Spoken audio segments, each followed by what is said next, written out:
رحمن رحمن ساعدني يا رحمن اشرح صدري قرآن. اعوذ باللہ من الشیطان الرجیم بسم اللہ الرحمن الرحیم. ان الذین کفروا لن تغنی عنہم اموالہم ولا اولادہم من اللہ شیئا واولئک هم وقود النار كدأب آل فرعون والذین من قبلهم كذبوا بآیاتنا فأخذهم اللہ بذنوبهم واللہ شدید العقاب. قل للذین کفروا ستغلبون وتحشرون إلی جہنم وبئس المہاد. قد كان لكم آیة فی فئتین التقتا فئة تقاتل فی سبیل اللہ وأخرى كافرة يرونهم مثليهم رأي العين والله يؤيد بنصره من يشاء إن في ذلك لعبرة لأولي الأبصار. صدق اللہ العظیم. سورہ آل عمران کی آیت نمبر 10 سے 13 تک تلاوت کی ہے.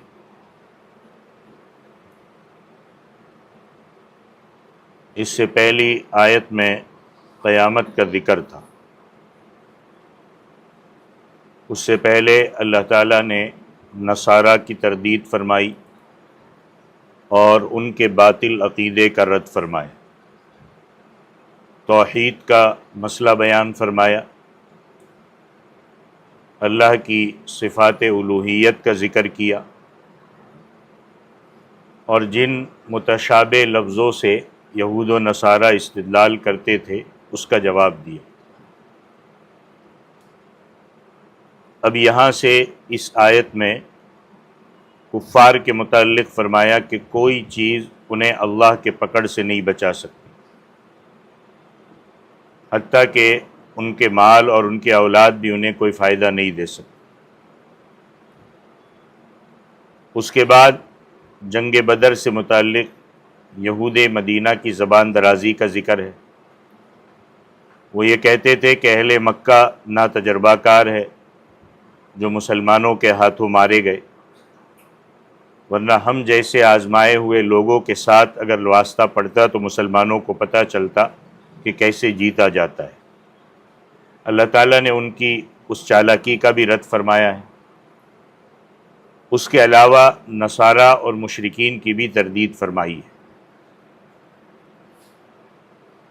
امام رازی رحمۃ اللہ علیہ اور امام محمد ابن اسحاق رحمۃ اللہ علیہ جو کہ مفسر قرآن ہونے کے علاوہ مورخ بھی ایک ہسٹورین بھی ہے، وہ فرماتے ہیں کہ ان آیات کا مصداق نجران کا وفد ہے.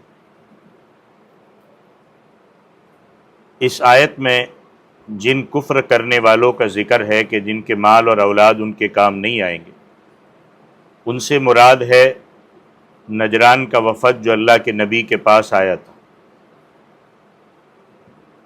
اور اس سے ان تمام لوگوں کو بھی اللہ تعالیٰ خطاب کر رہے ہیں جو نجران جیسے وفد والا کام کریں گے، جو اس قسم کا ذہن رکھتے. وہ قرآن صرف کسی ایک خاص واقعے کو بیان نہیں کرتا، بلکہ اس واقعے کو بیان کر کے قیامت تک آنے والی اس طریقے کی ذہنیت کو بھی خطاب کرتا ہے. واقعہ یہ ہوا کہ نجران کا یہ وفد جب مدینہ طیبہ کے سفر پر روانہ ہوا تو سفر کے دوران خچر پر جو ان کا بہت بڑا پادری تھا ابو حارثہ، اس کو ٹھوکر لگی. اس کا بھائی کرز بن علقمہ بھی اس کے ساتھ تھا. جب اس کو ٹھوکر لگی تو اس کے زبان سے ایک لفظ نکلا کہ ہلاک ہو خیر سے دور رہنے والے. تعیسہ کا لفظ نکلا اور اس سے اس کی مراد تھی اللہ کے نبی کی ذات، کہ اللہ کے نبی کی ذات ہلاک ہو جائے. وہ یہ سمجھتے تھے کہ ہم خیر پر ہیں تو خیر سے دور رہنے والے ہلاک ہو جائے. اور عربوں کی یہ عادت تھی کہ جب کسی کو کوئی تکلیف پہنچتی تھی تو اپنے مخالف کو برا بھلا کہتے تھے، کیونکہ وہ بھی عرب ہی تھے، لیکن تھے کرسچن. آج تو وہاں سے پوری کرسچنیٹی ختم ہو گئی اور صرف مسلمان ہی مسلمان ہے، تو اپنے مخالف کو برا بھلا کہتے تھے، اور تعیس فلان تعیس فلان، ہلاک ہو فلانا ہلاک ہو فلانا۔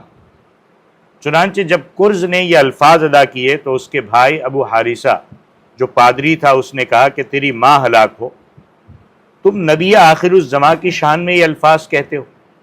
حالانکہ وہ ابھی بھی عیسائیوں کا بہت بڑا پادری ہے، لیکن وہ کہہ رہا ہے کہ تم نبی آخر الزماں کے شان میں یہ الفاظ کیوں کہتے ہو؟ وہ اللہ کی سچے نبی ہے، ان کی نشانیاں ہماری کتابوں میں موجود ہے۔ تو اس پر کرز کہنے لگا کہ اگر محمد واقعی اللہ کے سچے نبی ہے تو پھر تم ان سے بحث مباحثہ کرنے کی کیوں کر رہے ہو؟ ان پر ایمان لے آؤ۔ تو ابو حارثہ نے ایک جواب دیا کہ اس کی وجہ یہ ہے کہ روم کے عیسائی بادشاہوں نے ہمیں مال و دولت دے رکھا ہے، وہ ہمیں عزت بخشتے ہیں، اگر ہم محمد صلی اللہ علیہ وسلم پر ایمان لے آئے تو یہ ساری چیزیں ہم سے چھین جائیں گی، ہمارے تمام اعزازات ختم ہو جائیں گے اور ہم مفلس اور کنگال ہو کر کے رہ جائیں گے، کیونکہ اسلام میں تو سب کو برابری ہے۔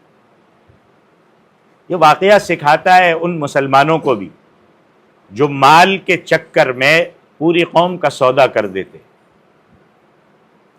یہ کہتی یہ مال ان کو کام نہیں آئے گا۔ تو کرز سمجھ گیا کہ ہمارا دین غلط ہے، ہم مال و دولت کے لیے اللہ کے نبی کی مخالفت کر رہے۔ تو الغرض جب مدینہ پہنچا، اللہ کے نبی سے بات چیت ہوئی اور وفد کسی نتیجے پر پہنچے بغیر واپس ہو گئے، لیکن بعد میں وہی کرز جس نے اللہ کے نبی کے بارے میں برا بھلا کہا تھا، اس کو اللہ نے ایمان کی دولت سے نوازا اور وہ صحابی رسول بن گیا۔ تو ان آیت کے مصداق یہی لوگ ہیں جن کے متعلق فرمایا کہ ان کے مال اور ان کے اولاد ان کے کچھ کام نہیں آئے گی۔ ان آیات کا اشارہ مدینے کے آس پاس بسنے والے یہودیوں کی طرف بھی ہے۔ جنگ بدر میں مسلمانوں کو فتح حاصل ہوئی تو یہودیوں نے کہنا شروع کر دیا کہ مکے والے لڑائی سے ناواقف تھے، اگر ہم سے پالا پڑتا تو مسلمانوں کو بتا دیتے کہ لڑائی کیسے ہوتی ہے۔ یہاں پر ان یہودیوں کا بھی رد ہے کہ یہ ان کی غلط فہمی ہے کہ وہ بڑے مالدار لوگ ہیں۔ سچے دین کے مقابلے میں ان کے مال اور اولاد ان کے لیے فائدہ مند ثابت نہیں ہو سکتے۔ اس ذہن کے عیسائیوں اور دوسرے مشرکین کو بھی تنبیہ کی گئی کہ وہ ظاہری ساز و سامان پر نہ اترائے، اور اس طریقے کے ذہن رکھنے والے قیامت تک آنے والوں کو بھی تنبیہ کی گئی کہ وہ اپنے مال و دولت اور اپنی ظاہری ساز و سامان پر نہ اترائے۔ اللہ کا فیصلہ آخری فیصلہ ہوتا ہے کہ جب وہ اپنے ماننے والوں کی مدد فرماتا ہے تو مخالفین کی تمام تدبیریں ناکام ہو جاتی ہے اور اللہ کے دین کو غلبہ حاصل ہوتا ہے۔ اب یہ بات آپ نے تمہید میں سمجھی، اب آیات کی طرف آئیے۔ اللہ تعالیٰ فرماتے ان الذین کفروا لن تغنی عنہم اموالہم ولا اولادہم من اللہ شیئا، کہ جنہوں نے کفر کیا ان کے مال اور ان کے اولاد انہیں کچھ بھی کام نہیں آئیں گے۔ یعنی جب اللہ کی پکڑ آئے گی تو مال اور اولاد جن کے خاطر وہ ایمان سے محروم ہے انہیں اللہ کی پکڑ سے بچا نہیں سکے گی۔ ایک دوسری جگہ پر حضرت ابراہیم علیہ السلام کی دعا سورۃ الشعراء میں مذکور ہے کہ یوم لا ينفع مال ولا بنون الا من اتى اللہ بقلب سلیم، کہ قیامت کے دن نہ کسی کو مال فائدہ دے گا، نہ اس کے بیٹے اس کو کام آئیں گے، ہاں کامیاب قیامت کے دن وہ ہوگا جو قلب سلیم لے کر حاضر ہوگا۔ قلب سلیم کیا مطلب؟ جس کے دل اور دماغ میں ایمان کی شمع روشن ہوگی، جو اخلاص اور توحید پر قائم ہوگا۔ یہ قیامت تک قرآن نے اصول بیان فرما دیا ایک واقعے کے پس منظر میں۔ آج کتنے لوگ ہیں جو مال اور اولاد کے خاطر طرح طرح کی بدعنوانیوں میں مبتلا ہے، ناانصافی، رشوت خوری، ذخیرہ اندوزی، بلیک مارکیٹنگ، اور کتنے گناہ آپ گناتے چلے جاؤ، اور پھر آپ اس کے ساتھ جوڑیے بے نمازی پنا، بے دینی، غفلت، سنتوں سے دور ہونا، شریعت سے دور ہونا، سب کچھ کس کے لیے ہو رہا ہے؟ مال اور اولاد کی خاطر ہو رہا ہے۔ مگر اللہ فرماتے ہیں کہ قیامت کے دن یہی لوگ کام نہیں آئیں گے۔ دنیا میں کمائے ہوا مال جس پر فخر تھا، جس کو دیکھ کر کے ڈینگے مارتے تھے، وہ کچھ کام نہیں آئے گا اور اللہ کی رحمت سے محروم ہو جائیں گے۔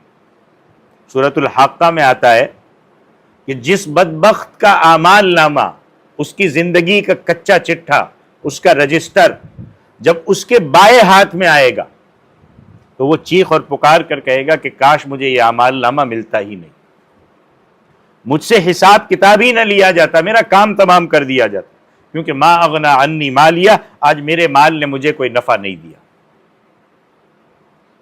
تو اس جگہ پر بھی یہی فرمایا ہے کہ کفر کرنے والوں کو، انکار کرنے والوں کو، اللہ کی نافرمانی کرنے والوں کو ان کے مال اور ان کی اولاد کچھ کام نہیں آئے۔ اور آگے فرمایا وَأُولَئِكَ هُمْ وَقُودُ النَّارِ، ایسے لوگ خود دوزخ کا ایندھن ہے۔ اور دوزخ کا ایندھن کیا ہوں گے؟ اس کے متعلق اللہ نے فرمایا قرآن میں کہ وَقُودُهَا النَّاسُ وَالْحِجَارَةُ، کہ انسان اور پتھر دوزخ کا ایندھن ہے۔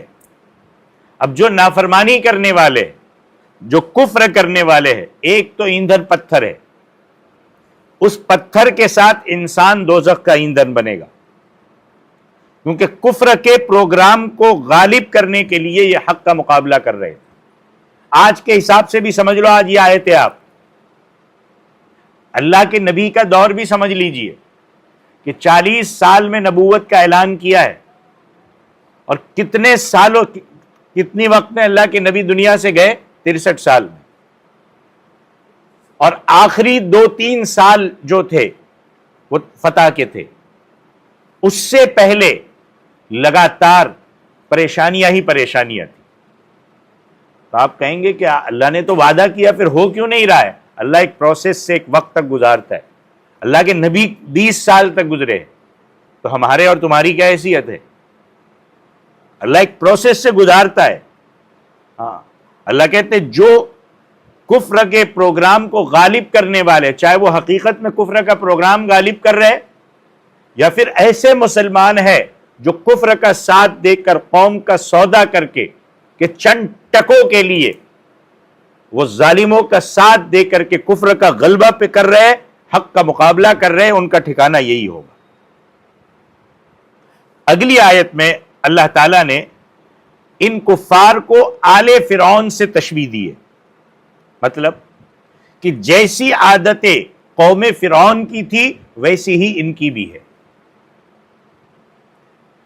فرعون کی قوم کو یہ یقین تھا کہ حضرت موسیٰ علیہ السلام اور حضرت ہارون علیہ السلام اللہ کے برحق پیغمبر ہے، مگر وہ انہیں ماننے پر تیار نہیں تھے۔ سورۃ نمل میں ہے کہ وَجَحَدُوا بِهَا وَاسْتَيْقَنَتْهَا أَنفُسُهُمْ ظُلْمًا وَعُلُوًّا، کہ اگرچہ ان کے دل یقین کر چکے تھے کہ موسیٰ اور ہارون علیہ السلام اللہ کے سچے نبی ہے، مگر اپنی ظلم اور اپنی زیادتی کی بنا پر ان کا انکار کر دیا۔ یہاں پر بھی اللہ تعالیٰ نے اسی عادت کا ذکر کرو، اور آج بھی وہی ہے۔ سب جانتے ہیں کہ اسلام کیا ہے، محمد الرسول اللہ کیا ہے، سب کو پتا ہے، لیکن صرف ظلم کے لیے، طاقت کے نشے میں، عہدوں کے نشے میں، اپنے دھڑے کی ضد میں ظلم پر اترے ہوئے۔ اسی کو اللہ فرماتے کدأب آل فرعون والذین من قبل، کہ ان کی عادت بھی آل فرعون اور ان سے پہلے لوگوں کی سی ہے، یعنی اس وقت کے جو کفار ہے یا اللہ کے نبی کے زمانے کے جو کفار ہے، ان کا بھی وہی شیوہ ہے جو آل فرعون کا تھا، کہ صرف دنیا کے مال و متاع کے خاطر حق کو قبول کرنے کے لیے تیار نہیں تھے، کہ پوری دنیا میں ہمارا ملک نہیں ہے ایک ایسا، تو ہم اپنا راشٹر ایسا قائم کریں گے۔ حق کیا ہے؟ ماننے تیار نہیں۔ یہ لوگ بھی مال اور اولاد کے خاطر دین حق سے منہ موڑے ہوئے۔ یا لفظ کدأب، دأب کے معنی ہے عادت اور خصلت کے ہوتے۔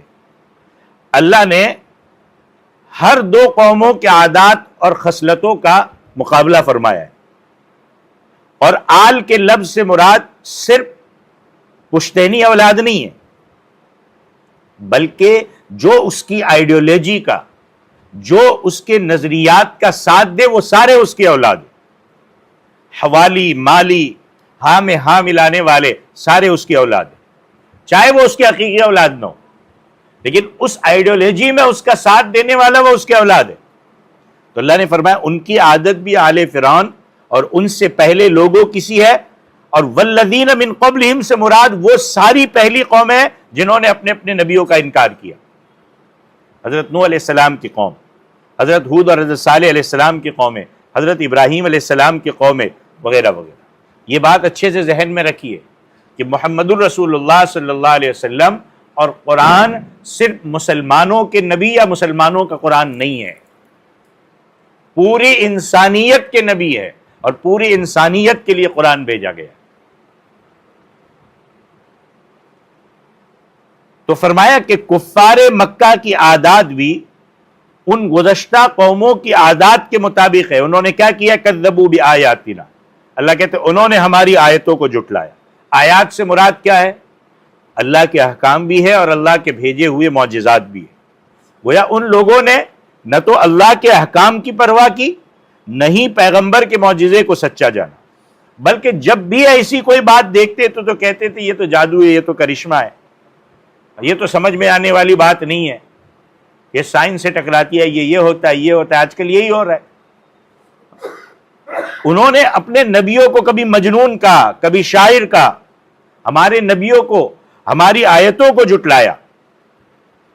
آج بھی آپ دیکھو، جب آپ کسی کے سامنے کہو تو کہا تم کون سے زمانے میں جی رہے ہو؟ سائنس کا دور ہے، ترقی کا دور ہے، تم پرانے زمانے کی باتوں کو دماغ میں لے کے چل رہے ہو، تم بھی پاگل ہو، مجنون ہو، دیوانے ہو۔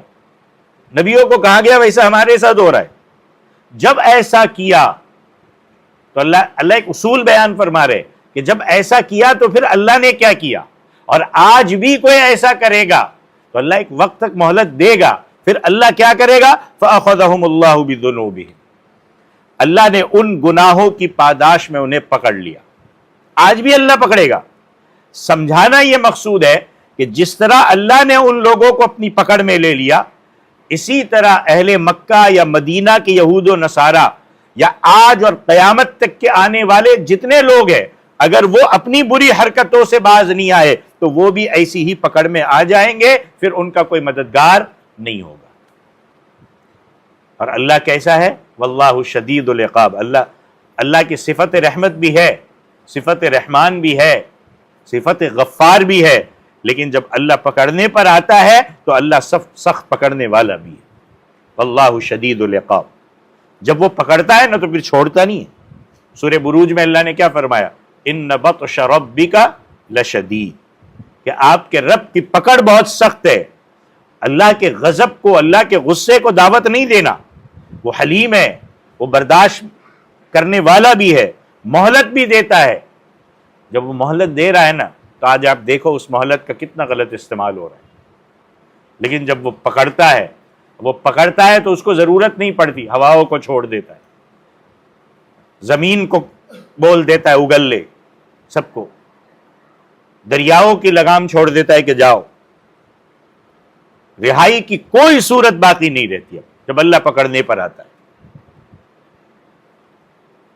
تو ان کفار کے متعلق اب اللہ کے نبی صلی اللہ علیہ وسلم کو ارشاد ہوتا ہے کہ قُلْ لِلَّذِينَ كَفَرُوا سَتُغْلَبُونَ، کہ یہ جو اترا رہے ہیں نا، اور قیامت تک کے لوگوں سے کہا جا رہا ہے کہ یہ جو اترا رہے ہیں نا، ان کافروں سے کہہ دیجئے کہ تم ان قریب مغلوب ہو جاؤ گے۔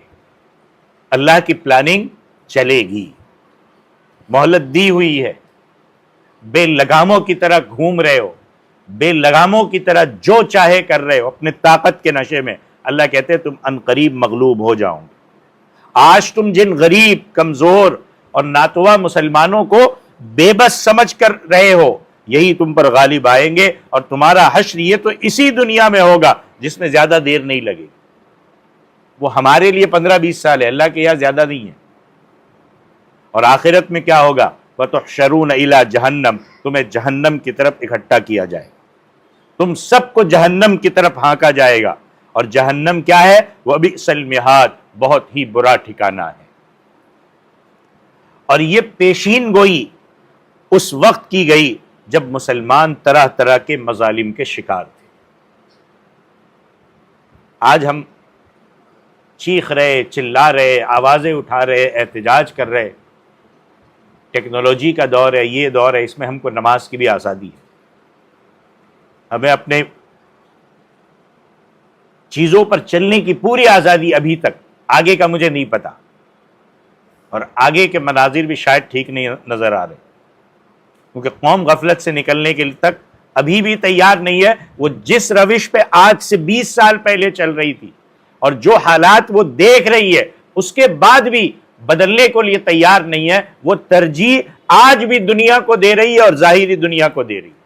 نماز اس کے بعد ہے، اس کے لیے روزہ اس کے بعد ہے، شریعت بعد ہے، بعد میں کر لیں گے، اہم پہلے یہ ہے۔ اور وہ اللہ کے نبی کا دور، کیا صورتحال تھی، صحابہ کے واقعات آپ کے سامنے، کیا تکلیفیں دی گئی جب مسلمان طرح طرح کے مظالم کے شکار تھے، اور وہ بس ظاہر بہت کمزور جماعت تھے، مگر ایک وقت آیا کہ جب وہ جمے رہے، حق کا ساتھ دیا، جلد ہی اللہ نے انہیں غلبہ عطا کر دیا۔ وہ چیز جب تک وہ صفات اور وہ چیزیں جو اللہ چاہتے ہیں جب تک نہیں آئے گی، یہ سلسلہ چلتا رہے گا، اور اللہ یہ حالات بھیجتے ہی اس لیے ہے کہ غفلت سے نکل کر وہ صفات اپنے اندر پیدا کرو۔ پھر اگلی آیت میں اس بات کو ایک مثال کے ذریعے اللہ نے واضح کر دیا اور عبرت کا سامان پیدا فرما دیا۔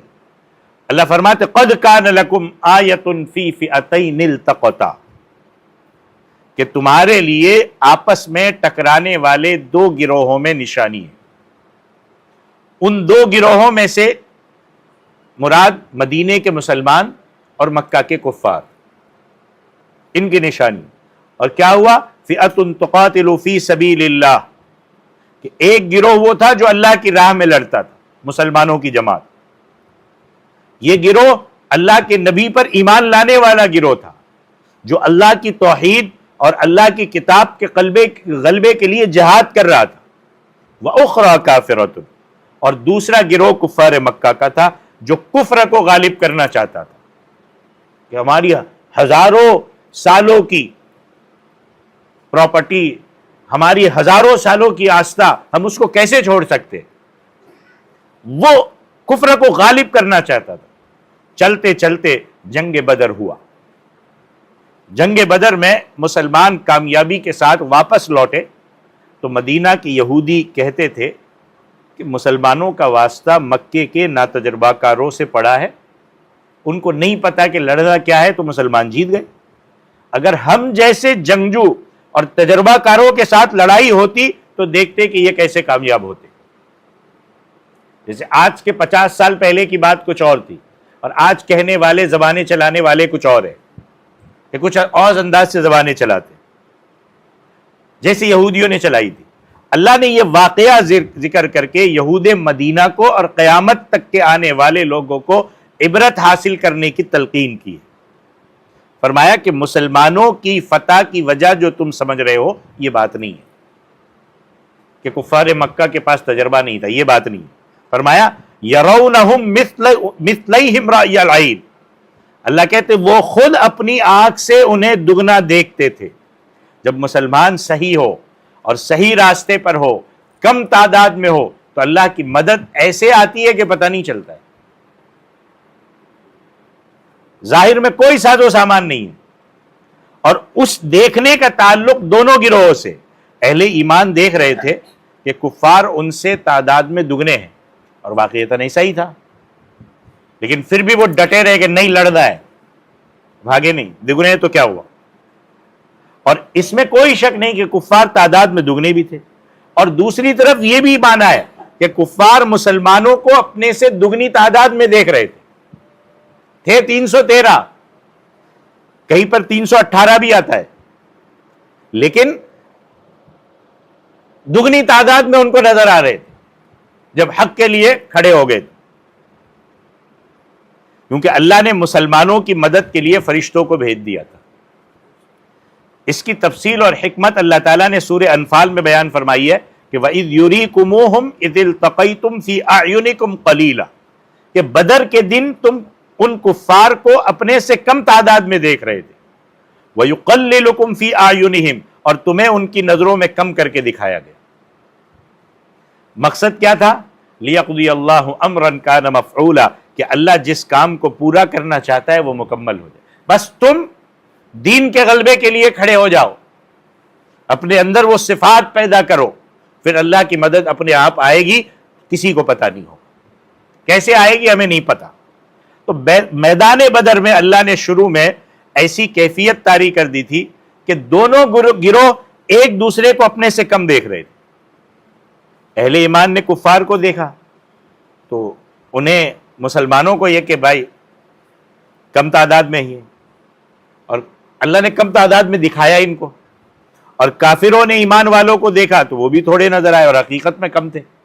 مگر جب اللہ نے کفار کی تعداد کم کر کے دکھائی، اس میں حکمت کیا تھی؟ اس میں حکمت یہ تھی کہ ایمان والے تم کفار کی تعداد زیادہ دیکھ کر کہیں بھاگ نہ جاؤ، کہیں تمہیں کمزوری پیدا نہ ہو جائے۔ یہ اللہ کی پلاننگ چلتی ہے، وَلَوْ أَرَاكُمْ كَثِيرًا لَفَشِلْتُمْ، کہ اگر انہیں کثیر تعداد میں دکھایا جاتا تم پھسل جاتے، تم پر رعب طاری ہو جاتا، تم جم کر نہ لڑ سکتے۔ اب دونوں ایک طرف ایک جیسے تھے، اب جیسے ہی لڑائی شروع ہوئی اللہ نے فرشتے میدان میں اتارے، کفار کو مسلمانوں کی تعداد زیادہ نظر آ گئی، ان پر رعب طاری ہو گیا، ان کے پاؤں اکھڑنے لگے، اور ادھر اللہ کی یہ خاص مہربانی ہو رہی ہے، اور ادھر نبی کریم صلی اللہ علیہ وسلم کی اللہ کے حضور دعا اور مناجات بھی تھی کہ اللہ یہ چھوٹا سا گروہ ہے، اگر یہ ہلاک ہو جائے گا تو اس زمین پر تیرا نام لینے والا کوئی بچے گا نہیں۔ ادھر سے کفار کے دلوں میں ڈر، اور ادھر سے مسلمانوں کی دلوں میں اللہ کی رضا کہ ہم اللہ کے راضی کرنے کے لیے لڑ رہے ہیں، اور کامل ایمان، اور مسلمان جیت گئے۔ جنگ بدر میں مسلمانوں کا ظاہری حال تو یہ تھا کہ 1000 مسلح ہتھیار سے لیس فوج کے مقابلے میں صرف 313 یا 319 مجاہدین تھے۔ کل 70 اونٹ تھے، 2 گھوڑے تھے، 6 زرہیں تھی اور 8 تلواریں تھی، یہ ان کا سامان جنگ تھا۔ اور کفار کے پاس اس وقت کے حساب سے جو چیزیں ہونی چاہیے وہ ساری تھی، اور ہر روز اونٹ ذبح کر کے کھاتے تھے۔ سنیے گا، مورتی پوجا کرنے والے اونٹ ذبح کر کے کھاتے تھے۔ اتنا سمجھیے، آگے میں نہیں بولوں گا۔ شراب پیتے تھے، ہر طرح کا آرام میسر تھا، ناچنے گانے والی عورتیں موجود تھی، مگر اللہ کا اعلان کیا ہے؟ واللہ یؤید بنصرہ من یشاء، اللہ جسے چاہے اپنی تائید سے مدد فرماتا ہے۔ مسلمانوں کے پاس اس قدر کم تعداد اور تھوڑا سامان ہونے کے باوجود اللہ کی مدد مسلمانوں کے حق میں تھی، اور کسی کے وہم و گمان بھی نہیں تھا کہ مسلمانوں کو جیت حاصل ہوگی، مسلمانوں کو فتح عظیم ہوگی۔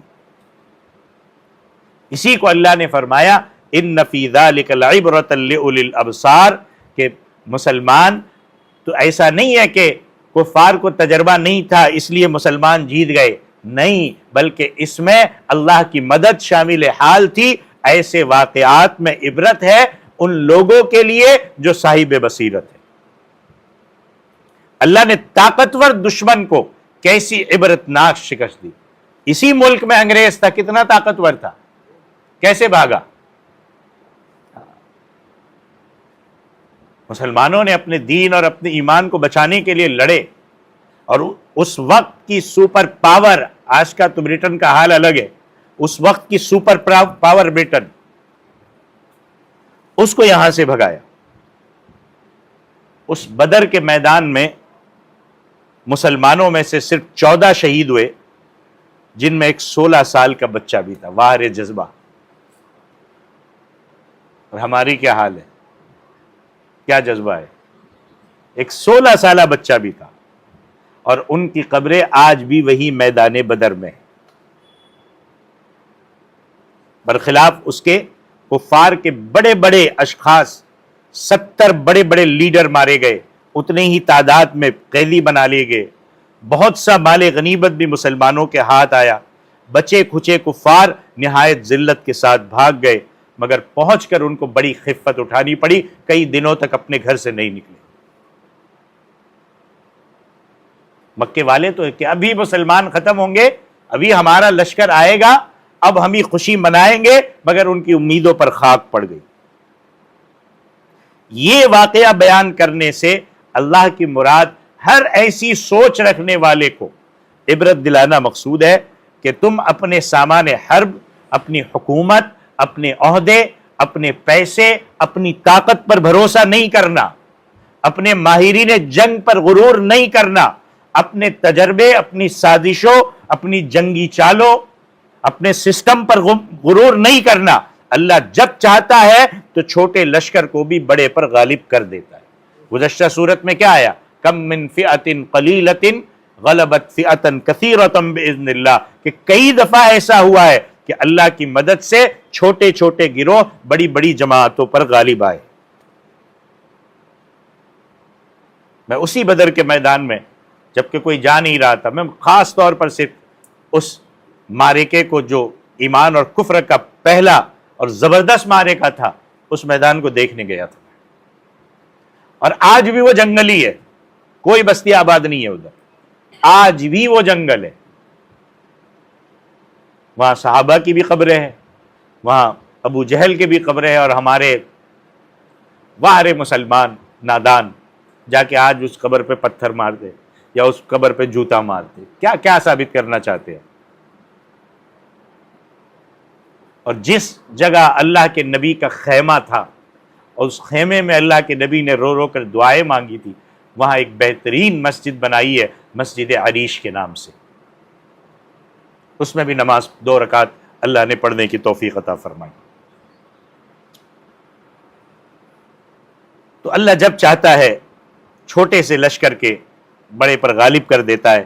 اسی طرح آج مسلمانوں کی جماعت ایک غریب، ایک کمزور سی جماعت نظر آتی ہے، مگر وقت آئے گا کہ جیسے اللہ کے نبی کے زمانے میں وہ قیصر و کسریٰ جیسی بڑی سلطنتوں کو چند مدینے کے رہنے والوں نے، جن کے پاس کچھ نہیں تھا، تہو بالا کر کے رکھ دیا۔ ہزاروں سال پرانی سلطنتیں، جن کے متمدن شہری، جن کے دفتری نظام، جن کے باقاعدہ فوجیں، جن کے تنخواہ دار ملازم، جن کے خزانے سے بھرپور، مگر اللہ نے بے سر و سامان مگر ایمان سے لبریز لوگوں کے ذریعے ان سلطنتوں کو صفحہ ہستی سے مٹا دیا۔ یہ کسی کے وہم و گمان میں نہیں تھا۔ ابھی قریب میں رشیا کا حال کیا ہوا، آپ ہسٹری دیکھ لو۔ اسی قریب میں آج کہی جانے والی امریکہ کو وہاں سے اپنی فوجوں کو بھگانا پڑا، کیا ہوا دیکھ لو۔ ایک وقت، ایک پروسیس تک اللہ رکھتا ہے، اس کے بعد پھر بھگاتا ہے، مگر اللہ نے فرمایا کہ ایسا ہو کر رہے گا، یہ قیامت تک کا اصول ہے۔ اسی طرح مدینے کے یہودیوں کافروں کو فرمایا کہ تم عنقریب مغلوب ہوں گے، اور پھر قیامت کو تمہارا حشر جہنم کی طرف ہوگا۔ اور لیکن یہ بھی فرمایا کہ مسلمانوں کو غلبہ اسی صورت میں ہوگا، غور سے سنیے گا یہ جملہ، اور آج کے اسی ملک کے ہندوستان کے مسلمانوں کی صورتحال کا جائزہ لیجیے گا، کہ اسی وقت غلبہ ہوگا کہ وہ خالص میری عبادت کرنے والے ہوں گے اور میرے ساتھ کسی کو شریک نہیں کریں گے۔ یعبدوننی لا یشرکون بی شیئا، سورہ نور میں۔ جب تک مسلمان اس اصول پر قائم رہیں گے، اللہ غلبہ عطا فرمائے گا۔ آج ہندوستان کے جتنے بھی مسلمان ہیں، اگر 100% میں سے لے لو تو 65% شرک میں مبتلا ہے۔ کہاں سے غلبہ آئے گا؟ یہود و نصارہ نے غیر اللہ کی عبادت شروع کر دی، شرک میں مبتلا ہو گئے، وہ مغلوب ہو گئے۔ اہل کتاب بھی اپنے آپ کو حضرت عیسیٰ کا ماننے والا کہتے تھے، مگر اپنا الو سیدھا کرتے تھے۔ آج مسلمانوں کی حالت بھی کم و بیش ایسی ہے، اسلام اور پیغمبر اسلام کا نام لے کر اپنی خواہشات پوری کرتے۔ ایسی حالت میں ذلت کے سوا اور کیا مقدر ہوگا؟ وہ اللہ کہے گا کہ یہ کفار بھی شرک کرنے والے ہیں، تم مسلمان ہو کے بھی شرک کرنے والے ہو، تو ان میں اور آپ میں فرق کیا رہا؟ فرق کیا رہا؟ اور کیا مقدر میں ہو سکتا ہے؟ اللہ نفاق کو پسند نہیں کرتا. یا دنیا میں تو ہم سٹیج لگائیں گے، مناظرے کریں گے، جیت جائیں گے، یہ مناظرہ جیت گیا، یہ ہار گیا، میں نے اس کو یہ سوشل میڈیا پہ ہرا دیا، جتا دیا. اللہ کے یہاں یہ سسٹم نہیں چلتا، وہاں خالص توحید چلتی ہے، خالص توحید. اللہ نفاق کو پسند نہیں کرتا. اللہ کے یہاں فیصلے مکمل ایمان اور خالص توحید کے ساتھ اللہ کے یہاں مدد کا وعدہ ہوتا ہے. اللہ کہ میں نے ہی پیدا کیا، میں ہی سب کچھ دے رہا ہوں، اور میرے علاوہ اوروں کو شریک کر رہے ہو، پھر آپ مجھ سے مدد کی امید کر رہے ہو. ہر کام تو آپ دوسروں سے مانگ رہے ہو، اور اب جب حالات آئے تو مجھ سے امید کر رہے ہو. وہی یہ چیزیں سمجھنے کی ہے. یعبدوننی ولا یشرکون بی شیئا. جو لوگ راہ راست سے ہٹ جاتے ہیں وہ آنے والی قوموں کے لیے عبرت کا سامان ہوتے ہیں. اللہ نے اس قسم کے واقعات بیان کرنے کے بعد یہ فرمایا کہ یہ صرف قصے، اسی لیے میں بار بار کہتا ہوں قرآن قصے کہانیوں کی کتاب نہیں، اور قرآن پوری تاریخ کو، پورے قصے کہانیوں کو بھی بیان نہیں کرتا کہ کہاں کہاں کیا ہوا. ایک سورہ یوسف تھوڑی تفصیل کے ساتھ ہے. قرآن اپنی اندر قصے میں جو واقعات ہوئے ان میں ان باتوں کا صرف قرآن تذکرہ کرتا ہے جس میں ہمارے لیے نصیحت ہو. یہ قصے کہانیاں نہیں ہے کہ سن کر خوش ہو جاؤ. لقد کان فی قصصہم عبرۃ لأولی الالباب، کہ ان واقعات میں اہل بصیرت لوگوں کے لیے عبرت کا سامان ہے. قرآن میں غور کرو. جو لوگ ایسے حقائق کو کھلی آنکھوں سے نہیں دیکھتے، صرف دنیا میں ادھر ادھر کی باتوں سے مست رہتے، اللہ کے یہاں حقائق چلتے. ایک بندہ بیمار ہوا، حقیقت کچھ اور ہے، ڈاکٹر اس کا حقیقت سے علاج کرنا چاہتا ہے لیکن گھر والے کچھ اور طریقے سے چل رہے، تو بندہ ٹھیک ہو پائے گا؟ ایسے اللہ کے یہاں حقیقت چلتی ہے، حقیقت، اور حقیقت کے مطابق فیصلہ ہوتا ہے. ایسے حقائق کو کھلی آنکھوں سے نہیں دیکھتے. اسی لیے فرمایا کہ ان واقعات کو عبرت کی نگاہ سے دیکھو کہ وہ لوگ جن برے افعال کی وجہ سے، جن برے کاموں کی وجہ سے برباد ہوئے، اس سے پرہیز کرو کہ اللہ نے کن لوگوں کو کس وجہ سے غلبہ عطا فرمایا، ان کی پیروی کرو تو آج کامیاب ہو جاؤ. صحابہ کو دیکھو، کیا صفات تھی، کیا کیا چیزیں تھی ان کے اندر، کیا خدمت کا جذبہ تھا، کیا احترام انسانیت تھی، کیا دعوت کا جذبہ تھا.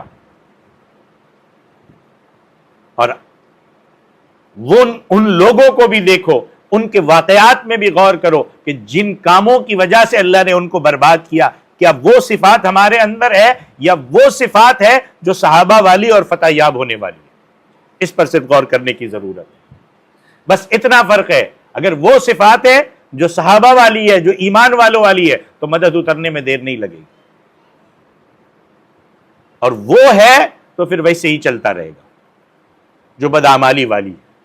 تو یہ سورہ آل عمران کی آیت نمبر 10 سے 13 تک تھی، اور بہت اہم باتیں تھی اس کے اندر. اللہ عمل کی توفیق عطا فرمائے. آمین. وآخر دعوانا ان الحمدللہ رب العالمین. أيا من يدعي الفهم إلى كم يا أخ الوهم تعبي الذنب والذم وتخطي الخطأ الجم. أما بان لك العيب، أما أنذرك الشيب، وما في نصحه ريب، ولا سمعك قد صم. أما نادى بك الموت، أما أسمعك الصوت، أما تخشى من الفوت فتحتاط وتهتم.